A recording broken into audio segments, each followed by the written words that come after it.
a gente vai hoje terminar o primeiro capítulo, capítulo 1 de Mateus. Semana passada nós pregamos sobre a genealogia do Rei Jesus, a origem do Rei Jesus. E agora Mateus, o evangelista, vai nos colocar dentro do contexto familiar, onde esse descendente de Davi vai nascer. Então vamos ler Mateus capítulo 1, do verso 18 até o verso 25. Diz assim: o nascimento de Jesus Cristo foi assim.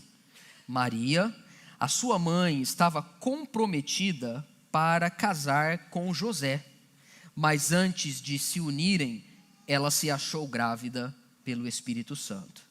José, com quem Maria estava para casar, sendo um homem justo e não querendo envergonhá-la em público, resolveu deixá-la sem que ninguém soubesse, enquanto ele do Espírito Santo. Volta para mim, Wagner. O título da pregação de hoje é Gerado pelo Espírito Santo. Verso de número 21. Ela dará à luz um filho, e você, José, porá nele o nome de Jesus, porque ele salvará o seu povo dos pecados deles. Ora, tudo isso aconteceu para se cumprir o que foi dito pelo Senhor por meio do profeta. Eis que a virgem conceberá e dará à luz um filho, e ele será chamado pelo nome de Emanuel. Emanuel significa Deus conosco. Quando José despertou do sono, fez como o anjo do Senhor lhe havia ordenado e recebeu Maria por esposa. Porém, não teve relações com ela, enquanto ela não deu à luz um filho, a quem pôs o nome de Jesus. Gerado pelo Espírito, é o que nós vamos falar nessa manhã. Esse texto, na verdade, ele pode ser pregado por tantos ângulos. Esse texto é aqui, narra para nós aquilo que nós chamamos de a encarnação do Verbo, a encarnação de Cristo, mas a gente escolheu falar esse texto à luz dessa expressão que Jesus foi gerado pelo Espírito Santo. Então nós vamos trabalhar essa ótica para esse texto, sem, claro, deixar de lado aquilo que fala, por exemplo, sobre José, que é um dos grandes personagens desse texto aqui. Vamos orar então, vamos falar com Deus para que Ele fale conosco nessa manhã. Obrigado, Jesus, pela sua palavra que foi produzida, conservada e hoje ilumina as nossas mentes pelo teu Espírito Santo. O seu Espírito está totalmente vinculado à palavra. A palavra e o Espírito não se separam. Existe uma interação eterna e constante entre a palavra e o Espírito. Então, Espírito de Deus, que enquanto a tua palavra estiver sendo pregada hoje, que o Senhor venha gerar em nós aquilo que o Senhor deseja. Nós não estamos aqui hoje para ensinar o Senhor aquilo que o Senhor deve fazer. Nós estamos aqui hoje para ouvir do Senhor o que o Senhor quer fazer nas nossas vidas. O Senhor é o Espírito Santo. Nós somos os teus filhos e as tuas criaturas e pedimos que o Senhor fale conosco, Pai, nessa manhã, em nome de Jesus. Você pode dizer amém? Quando uma mulher fica grávida, ela prepara uma forma de contar para o seu marido o fato de que ela está grávida. Cada mulher tem uma forma de comunicar ao seu marido que ela está grávida. É claro que alguns casais descobrem isso juntos, mas tem mulheres que querem fazer uma surpresa. Por exemplo, tem mulheres que ao descobrirem que estão grávidas, vão lá, compram um sapatinho pequenininho, compra uma caixa, coloca o sapatinho de bebê dentro da caixa, coloca um laço, chega para o seu marido e fala: olha, hoje eu quis te trazer um presente aqui, e entrega para ele, toda animada. E aí ele abre a caixa e ele olha e fala: por que você me deu um sapato? E aí ela pensa bem, aí que ele vai entender: nossa, você está grávida. Outras mulheres, quando querem comunicar, gravam um vídeo contando a história desse casal, contando como eles se conheceram, contando um pouco ali do que eles vivenciaram e mostrando que essa criança que está sendo gerada, ela na verdade é o transbordar dessa relação entre um homem e uma mulher. E aí o marido fica emocionado, chora, abraça ela e coisa do tipo. E tem uma outra forma de você contar que você está grávida, que é você não falar nada para o seu marido, comprar um teste na farmácia, fazer o teste no banheiro e ver que você está grávida e dar um berro, gritando, chamando o nome dele, Pedro! Foi assim que eu fiquei sabendo que eu ia ser pai. E quando a minha esposa, do nada, eu estava vendo TV na sala, gritou o meu nome, eu juro para você, a primeira coisa que eu pensei, ela escorregou no banho, quebrou o box de vidro, cortou, ela está sangrando, eu vou perder minha esposa. E eu saí correndo, a hora que eu cheguei, ela falou assim, eu estou grávida. E eu ainda sob o efeito da preocupação, a primeira coisa que eu pensei, bom, ela não morreu. Eu falei, ela falou, eu falei, legal, que bom. Você está bem? Tô. Enfim, então pensa bem o jeito que você vai fazer isso, pensa bem o jeito que você vai falar. E a forma como Maria, chamado Gabriel, chamou ela de agraciada e disse para ela que ela seria a escolhida por Deus para gerar aquele que gerou todas as coisas no ventre dela. Maria seria a escolhida por Deus para dar à luz aquele que é a luz do mundo. Algo muito glorioso, chamado encarnação.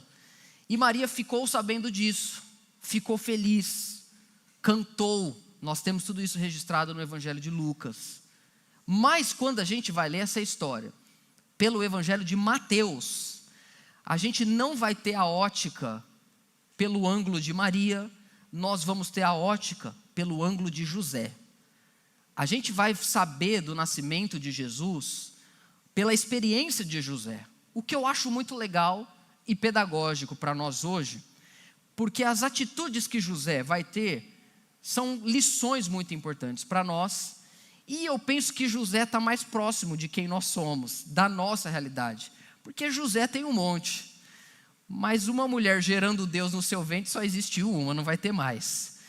E nós vamos olhar para esse texto, mas é interessante a gente entender que na tradição judaica, Maria estava noiva de José, mas ela já estava jurídica e legalmente casada com ele, embora essa relação não havia ainda sido consumada, que é o que aconteceria pela ação sexual dos dois.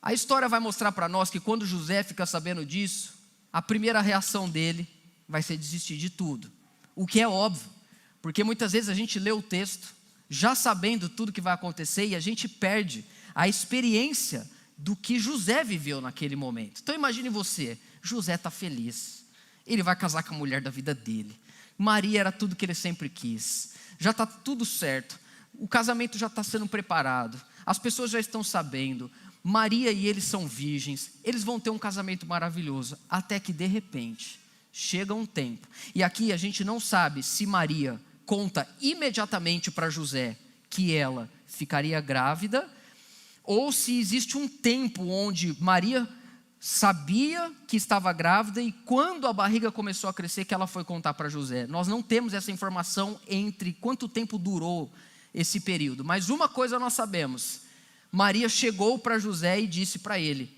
eu estou grávida. E imagine você, como José recebe essa informação, a minha noiva virgem, eu sou virgem, se ela está grávida, não pode ser de mim. E aí eu fico imaginando, Maria dizendo para José, eu estou grávida.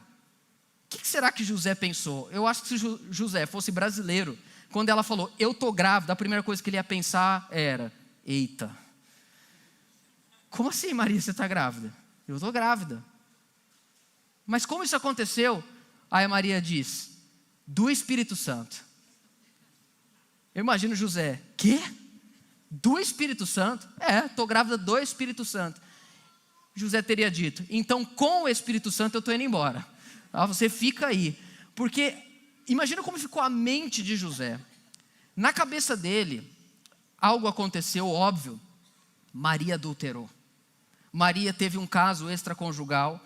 E Maria agora está grávida de alguém que talvez até José conheça, talvez isso passou pela cabeça dele, mas Mateus vai mostrar para nós, pelo ângulo de José, as atitudes que ele teve, e como que o Espírito Santo trabalhou em toda essa circunstância e situação.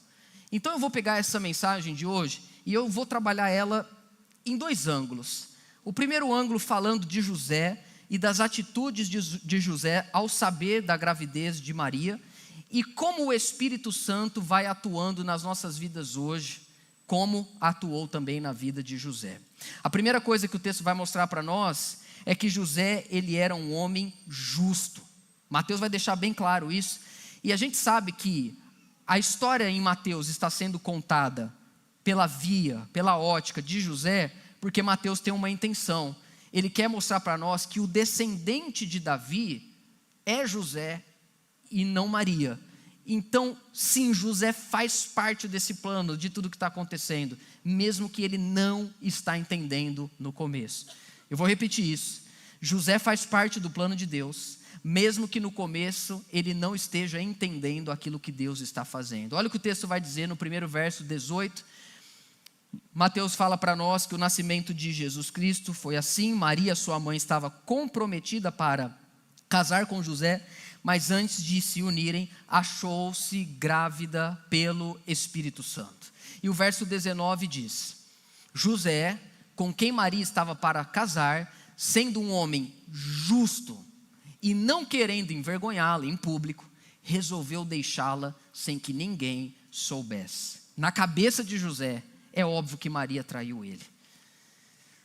Eu fico imaginando, talvez José tenha pensado até assim: com quem foi?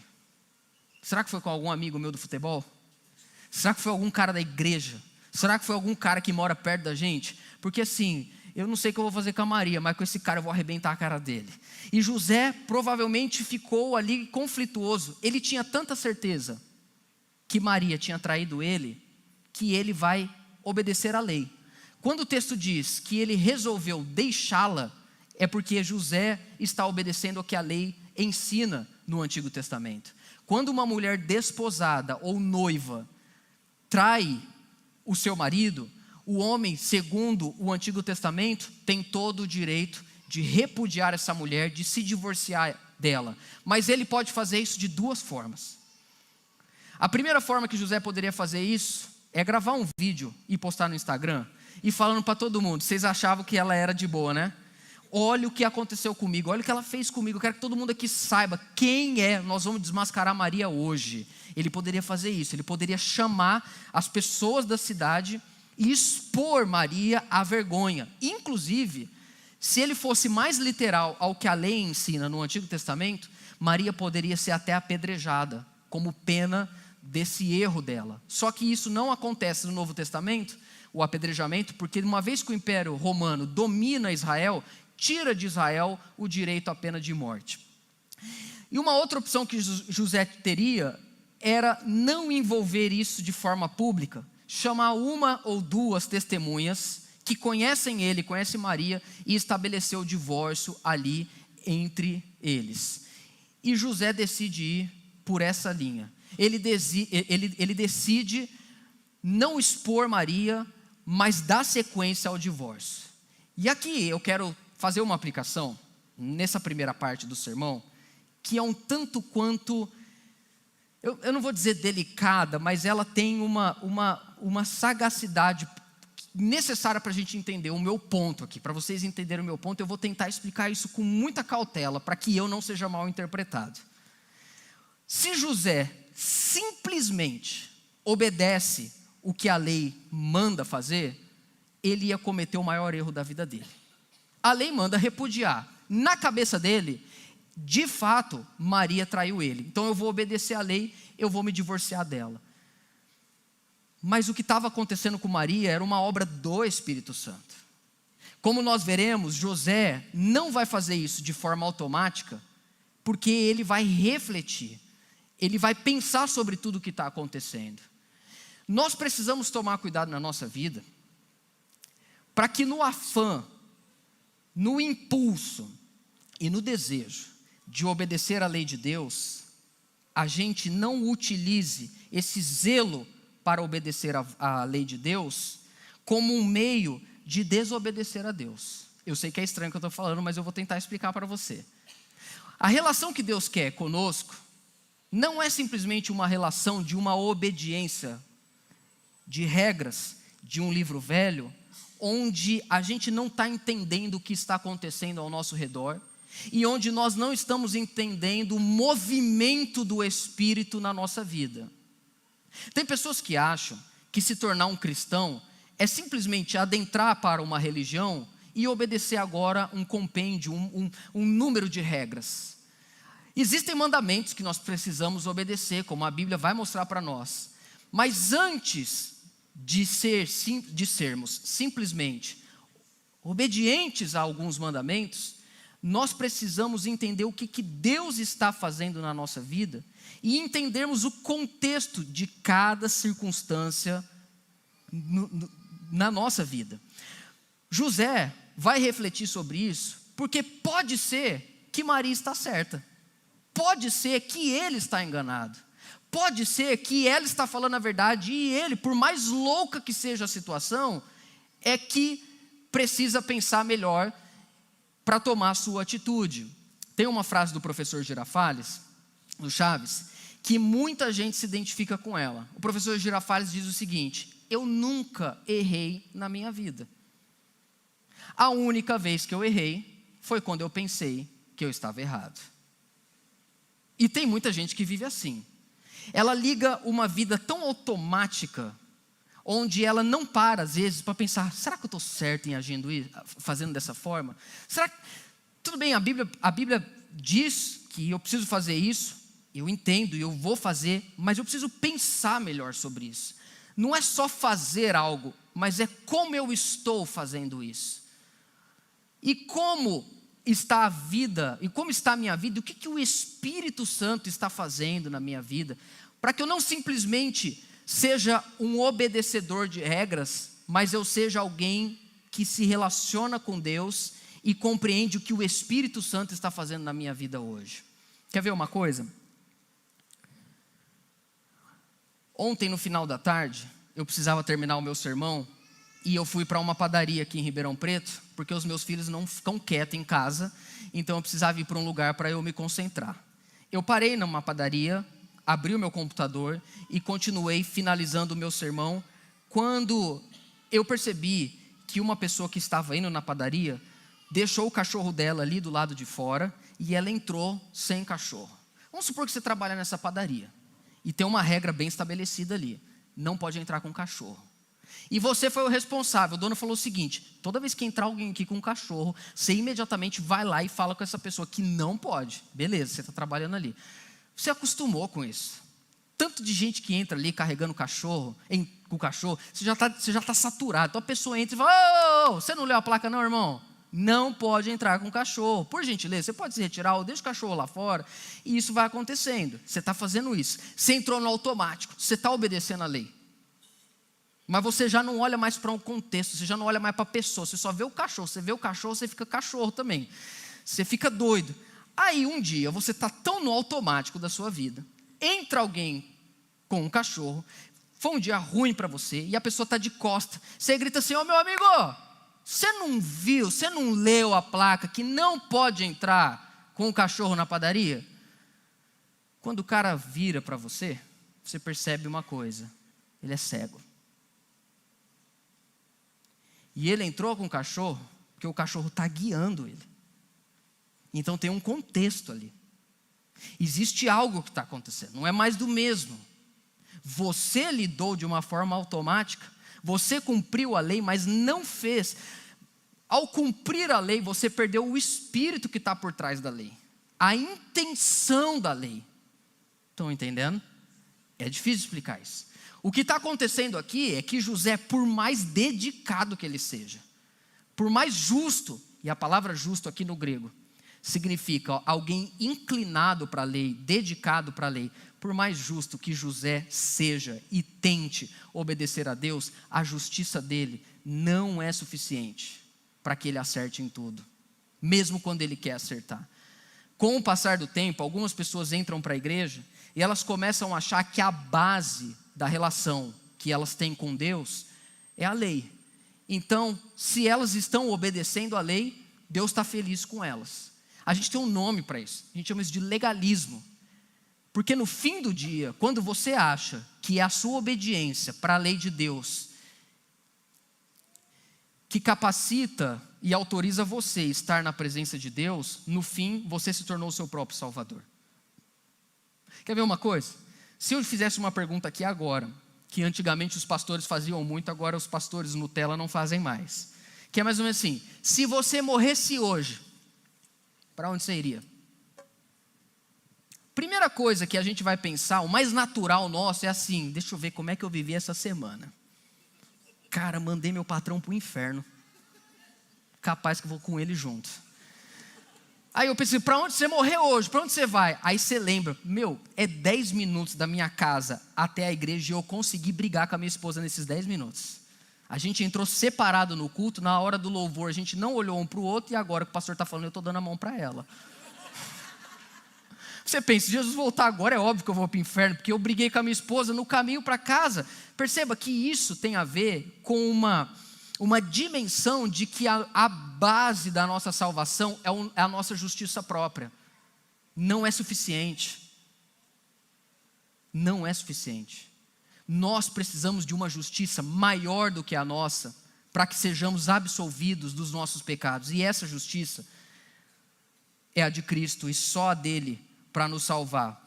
Por exemplo, vamos dar um passo agora. A gente vai para a carta do apóstolo Paulo à igreja de Roma, no capítulo 5, no verso de número 1. Olha o que o apóstolo Paulo vai dizer: justificados, pois, mediante as obras e a obediência, está escrito isso? Não. Justificados, pois, mediante a... O que é a fé aqui na mente de Paulo? É a confiança que Jesus Cristo, como nós vamos ver no final do próprio versículo. A fé aqui não é acreditar que Deus existe e que Jesus morreu na cruz. Fé aqui é confiança de que eu sou pecador, mas de que Cristo morreu no meu lugar e a perfeição dele faz com que eu tenha paz com Deus. Essa frase parece muito simples, tá? Justificado, pois, mediante a fé temos, e a frase é essa: paz com Deus. Parece uma frase tão simples, mas pensa algo muito sério, algo muito profundo, a gente ter paz com Deus. Pode pegar ele, se você quer. Nesse momento da sua vida, eu acho que você já percebeu que por mais que você queira, você não consegue viver em paz com todo mundo. Sim ou não, gente? Você pode acordar amanhã e falar assim: gente, tomei uma decisão na minha vida, eu quero estar em paz com todo mundo, quero viver em paz. Só que tem gente que não está em paz, e quem não está em paz não quer viver em paz, e faz da tua vida uma guerra.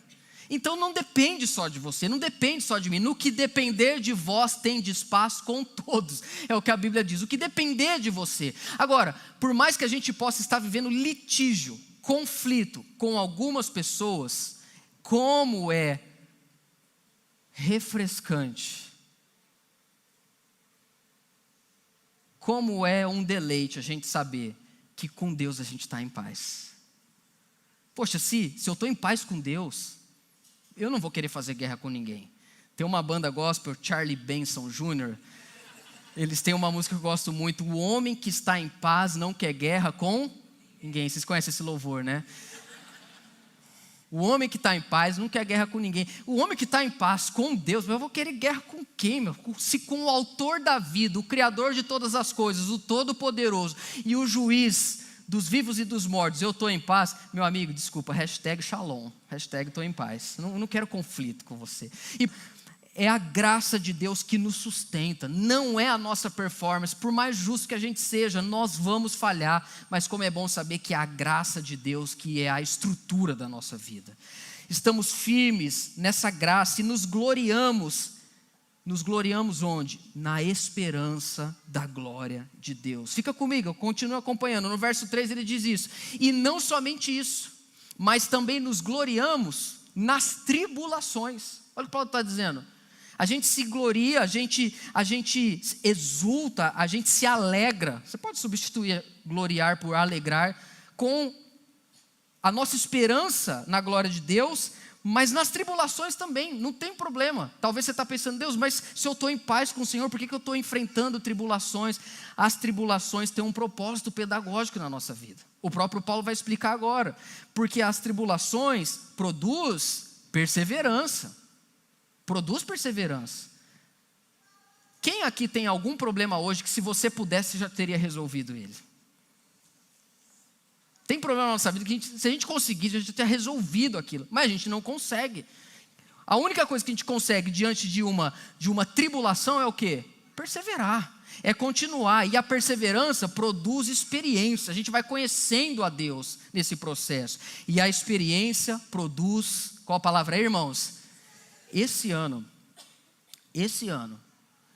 uma coisa que eu quero pedagogicamente, pessoalmente, viver na minha vida, eu quero ter bem menos expectativas e bem mais esperança. Não quero construir expectativas em mim, na minha performance, na minha capacidade, na minha intelectualidade, nas pessoas, porque isso nos decepciona. Precisamos tirar a nossa expectativa nas pessoas e até em nós mesmos e colocarmos a nossa esperança em Deus. Olha o que Paulo vai terminar dizendo no verso 5. Ora, a esperança não nos deixa o quê? Decepcionados, porque o amor de Deus é derramado em nosso coração pelo Espírito Santo que nos foi dado. A expectativa de José era só ter uma família normal.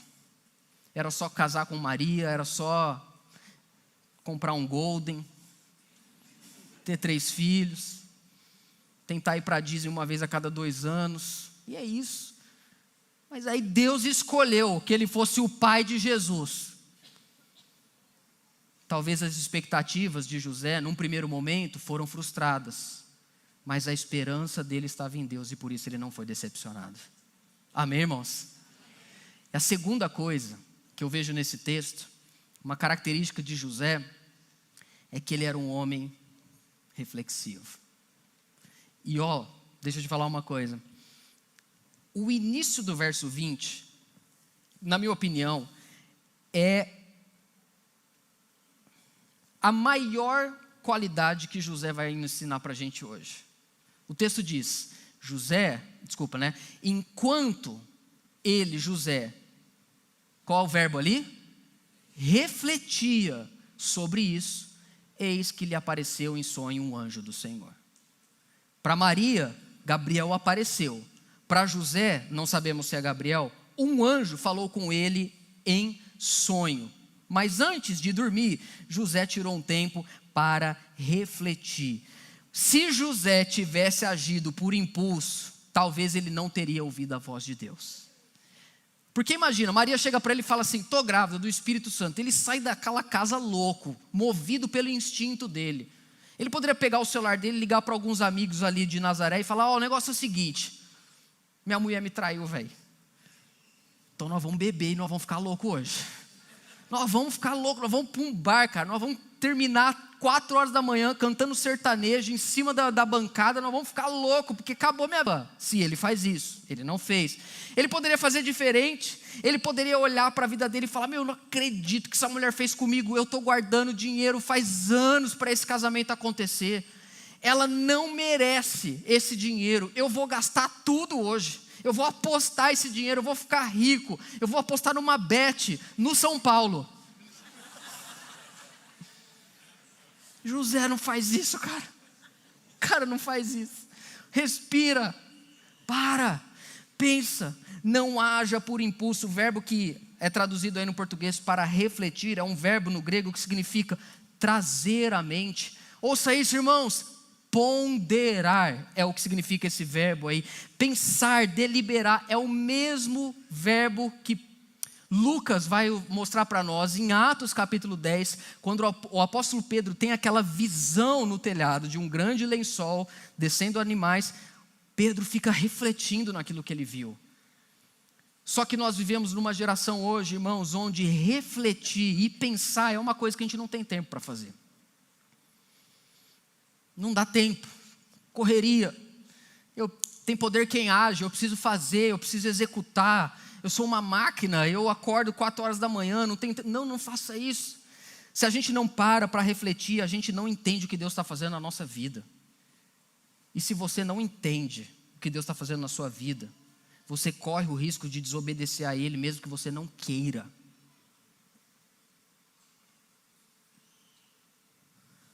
Cresci ouvindo meu pai pregar uma frase que ele dizia muito: se Deus quer te ensinar algo, aprenda logo, porque Ele não vai desistir. José parou e ele refletiu, e é essa lacuna, esse gap, é esse espaço na nossa agenda que a gente abre, para que Deus fale conosco, para que a gente veja o que está acontecendo para além do que os nossos olhos estão vendo. Antes de refletir, Maria traiu ele. Depois de refletir, Deus falar com ele, ele vai ser pai adotivo do próprio Filho de Deus. Ele está entendendo o que está acontecendo, ele está ouvindo a voz de Deus, ele está sensível à voz do Espírito Santo. Meus irmãos, nós precisamos perguntar para o Espírito Santo: o que o Senhor está fazendo na minha vida? Eu quero ajudar. Eu não quero correr o risco de construir uma agenda, uma rotina, fazendo algo que o Senhor nunca pediu para mim. Eu não quero tentar resolver os problemas do meu jeito. Quando você entrega a sua vida para Jesus, você não simplesmente entrega a sua morte e a eternidade para Ele, você entrega a sua vida aqui e agora. É como se Jesus entrasse no carro e você estava antes no volante. Tem muita gente que lida assim com Jesus, gosta dele, pede para ele entrar, senta aí no passageiro, vamos dar uma volta, Senhor, eu vou te mostrar a Rifaina. Eu vou te mostrar, eu tenho muitos projetos, você vai ver a casa que eu estou planejando lá, Jesus, nós vamos andar de jet ski juntos. Não é assim que a gente lida com Jesus. Ele convida a gente para o carro, sai do volante, senta no passageiro e pergunta para ele, para onde nós vamos. Amém, irmãos?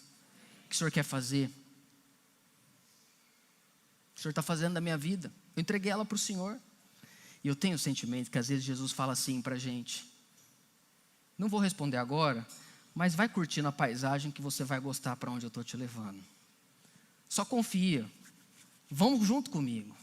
Mas para isso a gente precisa ter tempo para refletir, para sermos tocados por Deus, para ouvirmos a voz de Deus. Deixa eu te falar uma coisa.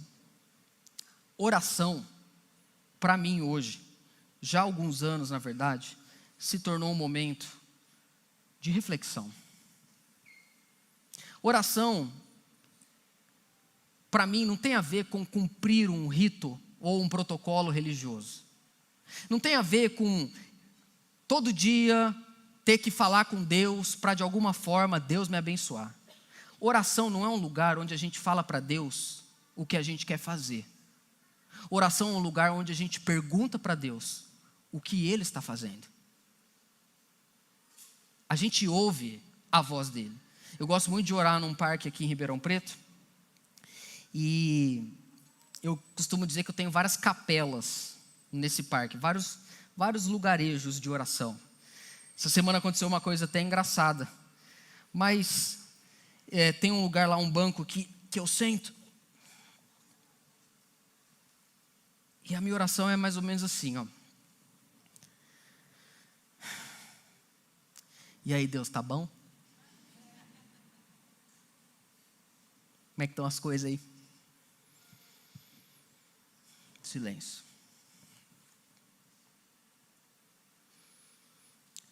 Senhor, o que o Senhor quer fazer essa semana? Assim, eu tenho a minha agenda. Mas é isso que o Senhor quer?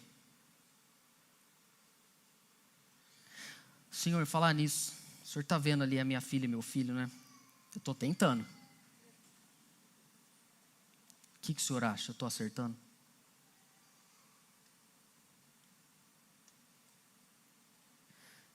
Deus, esse ano tem ampliação na igreja, tem obra. Falando nisso, será que essa obra ainda é sua? Ou virou minha?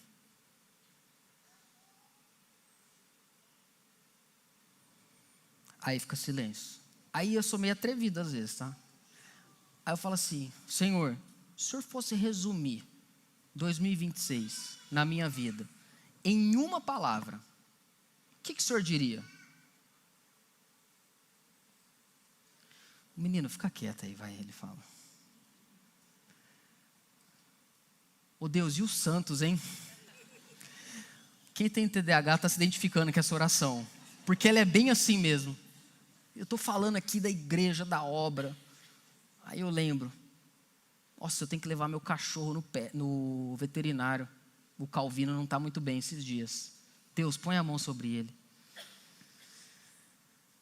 Perceba algo, isso tem mais a ver com uma reflexão da minha vida diante de Deus, do que com uma orientação para Deus do que Ele precisa fazer na minha vida.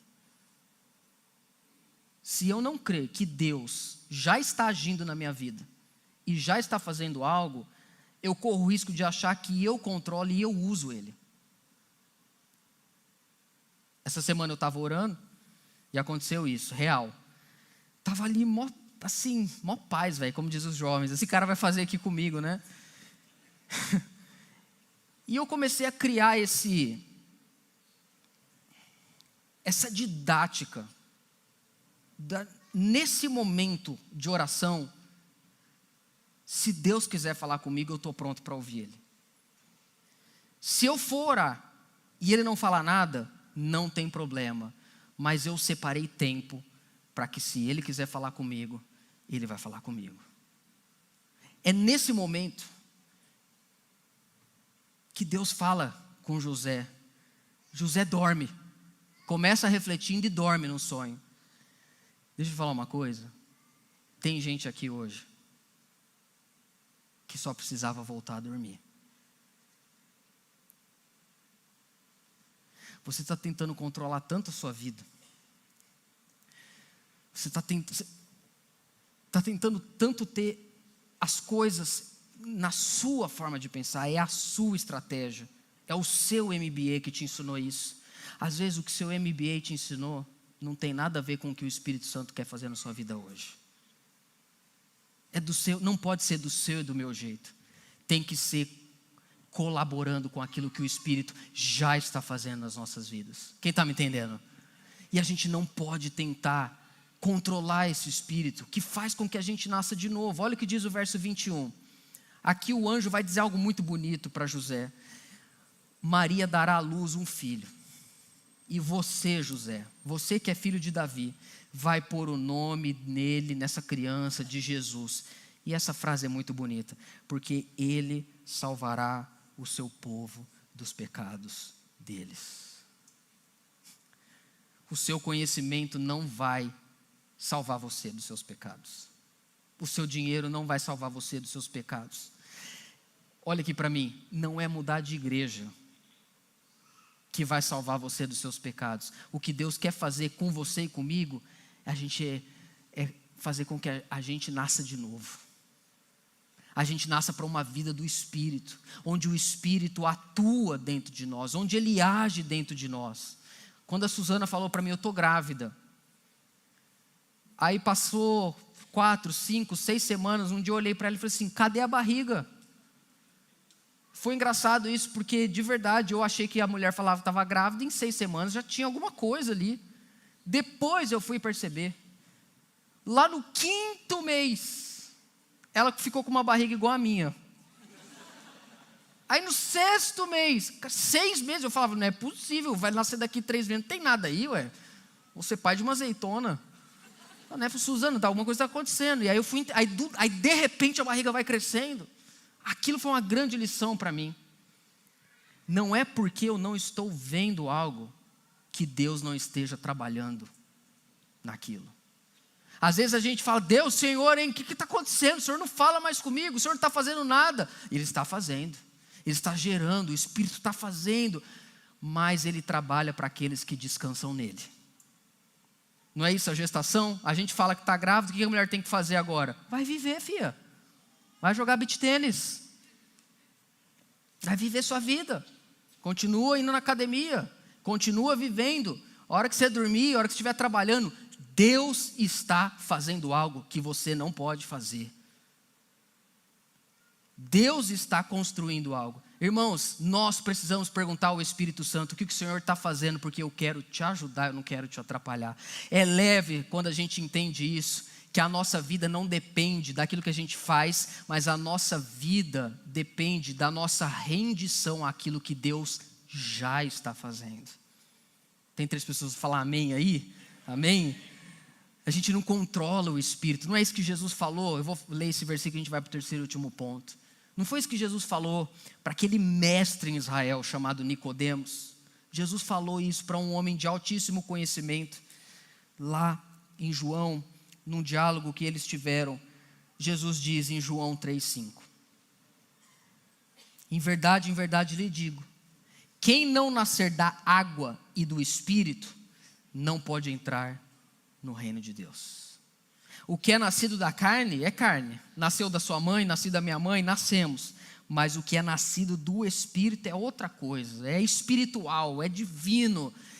É algo gerado por Deus, dentro de nós, em nós. É um novo coração. Jesus diz, não fique admirado por eu dizer, vocês precisam nascer de novo. Irmãos, nós precisamos nascer da água e do Espírito. Entrar para a igreja é uma coisa, nascer de novo é outra coisa. O que a gente precisa é algo que não depende do nosso esforço. A gente tem que deixar o Espírito fazer isso. Ouvir a Ele. Deixar Ele ser o Espírito. E aí Jesus termina. Espírito. Não controla. Não tem como controlar. Você não pode ensinar o Espírito Santo o que ele precisa e deve fazer. Você precisa perguntar para ele o que ele já está fazendo. Eu estou compartilhando uma palavra com você que mudou a minha vida. Para liderar uma igreja, se eu tentar liderar uma igreja controlando o que vai acontecer aqui, eu morro. E a mesma coisa na sua casa, na sua família. Perguntar a Deus para onde o Senhor está soprando. E não tentar controlar o vento. Não dá para controlar o vento. Não dá para direcionar o vento. Não dá para estocar o vento. O Espírito falou com você. Espírito, eu te guardo nessa caixinha hoje. Se amanhã você fala de novo, no mesmo horário, tá? Fala comigo amanhã. Se o Senhor falou comigo hoje, segunda, 7 da manhã. Então amanhã, terça-feira, neste mesmo horário, não controla. Tem dia que eu vou subir aqui para pregar, eu prego, parece que o céu desceu. Tem dia que eu subo aqui para pregar, parece que eu desci. Aí você fala, gente, o que aconteceu hoje? Não sei, o vento vem, o vento vai. Uma coisa eu sei, Deus é Deus, e a gente só precisa perguntar o que Ele está fazendo. Oração, a gente não entra para falar o que Deus tem que fazer, a gente pergunta o que Ele está fazendo, para a gente obedecer a Ele. Amém? Terceira e última coisa que a gente aprende com José. José era um homem obediente. Então a gente nasce desse espírito. A gente é salvo por Jesus, nosso Senhor, dos nossos pecados. E agora a gente vive essa nova vida em obediência ao Senhor. Olha o que diz o verso 22 de Mateus capítulo 1. Ora, tudo isso aconteceu para se cumprir o que foi dito pelo Senhor, por meio do profeta. Perceba, foi dito pelo Senhor e não pelo profeta. Foi dito pelo Senhor por meio do profeta Isaías, e aqui Mateus cita Isaías capítulo 8, verso 23, ele diz o seguinte, pode passar. Eis que a virgem conceberá e dará à luz um filho, e ele será chamado pelo nome de Emanuel, que significa Deus conosco. Deus não é... Assim, irmãos, ouça essa pergunta que eu vou fazer. Quem Deus é para você?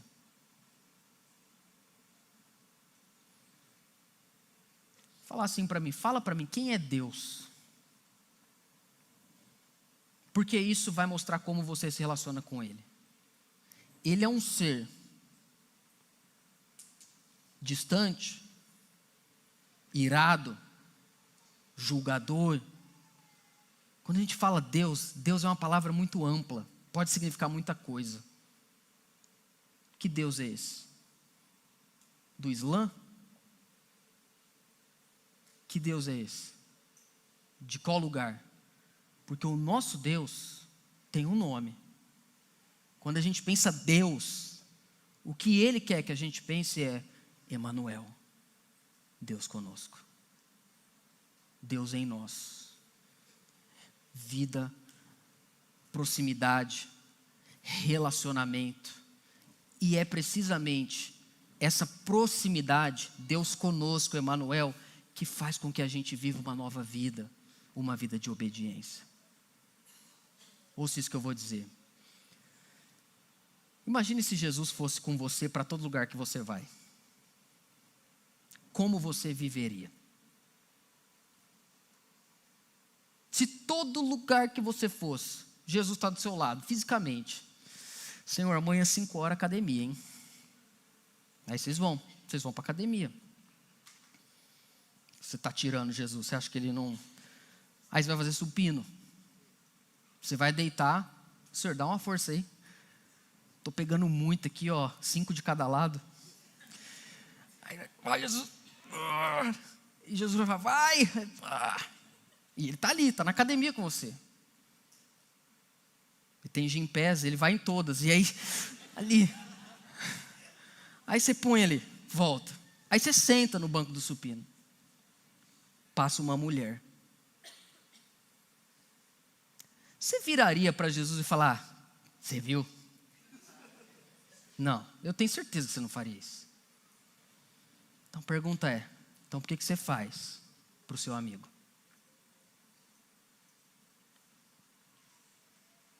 Porque Ele é Deus conosco. Ele é Deus em nós. Você está numa mesa de negociação do seu trabalho. Falta isso aqui, para fechar. Aí teu sócio vira e fala, cara, você sabe que para dar certo, a gente vai ter que fazer um negócio que não é certo. É Brasil, tio. Todo mundo faz.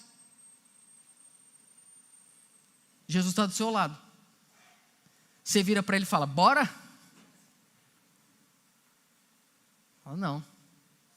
Aí você vira para o seu sócio e fala, não. Deus conosco. Deus em nós. Deus por nós.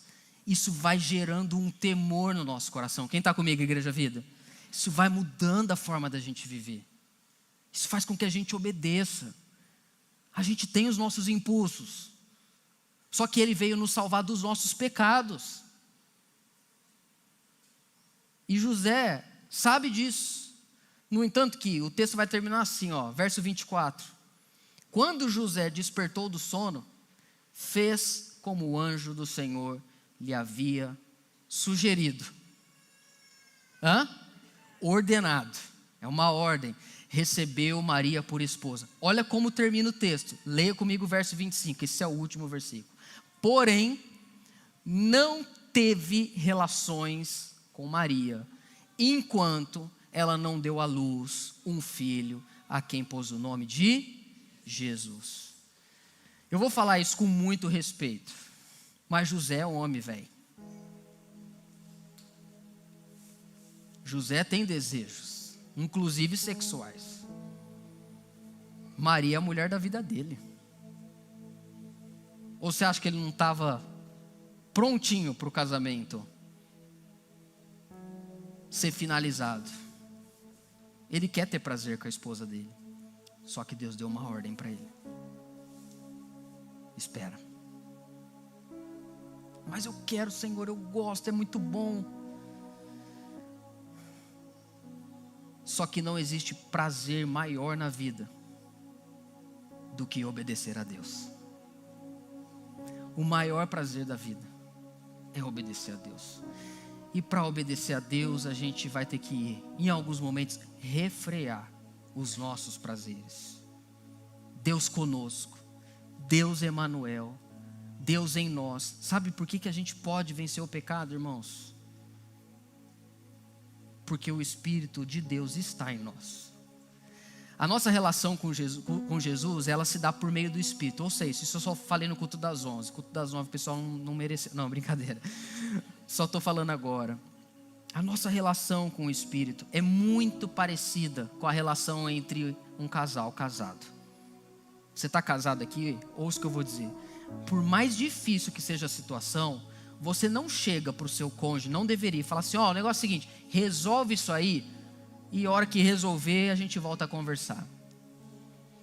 A gente é uma só carne. A pergunta é, como que eu posso te ajudar a resolver isso? Vamos vencer isso juntos. Eu sei que você precisa tomar essa iniciativa, mas eu vou ajudar você.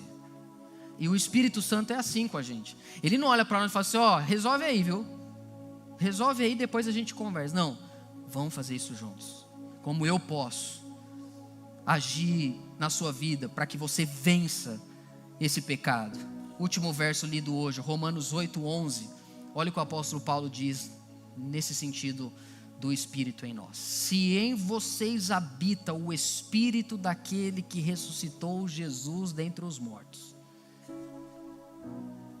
o mesmo Espírito Santo que trouxe o corpo morto de Jesus de Nazaré no terceiro dia, naquele domingo, a vida, é o Espírito que habita em nós. Esse mesmo que ressuscitou Cristo dentre os mortos, também vivificará o corpo mortal de vocês, por meio do seu Espírito que habita em vocês. Esse Espírito que está agindo dentro de nós. A pergunta que a gente precisa começar a fazer: Senhor, o que o Senhor está fazendo na minha vida? O que o Senhor está gerando? O que o Senhor está fazendo? Salva a minha vida dos pecados, transforma a minha vida, cura o meu casamento, seja mesmo esse Emanuel, Deus conosco. Eu quero viver essa vida para te obedecer, para estar com o Senhor, para celebrar o fato de que eu fui encontrado pelo Senhor. Deus se tornou, aqui em Mateus 1, Deus se tornou um homem para que os homens pudessem ser um com Deus. O nome do nosso Deus é Emanuel, é Deus conosco. Ele está fazendo, Ele está gerando. Que a gente possa, irmãos, ouvir essa voz e deixar o Espírito levar a gente para onde Ele quiser. Porque se Ele levar a gente para onde Ele quiser, com certeza a gente vai chegar no lugar certo, na hora certa, no tempo certo. Então durma, reflita e deixa Jesus dirigir seu carro. Amém? Você pode aplaudir bem forte a Ele. Aleluia.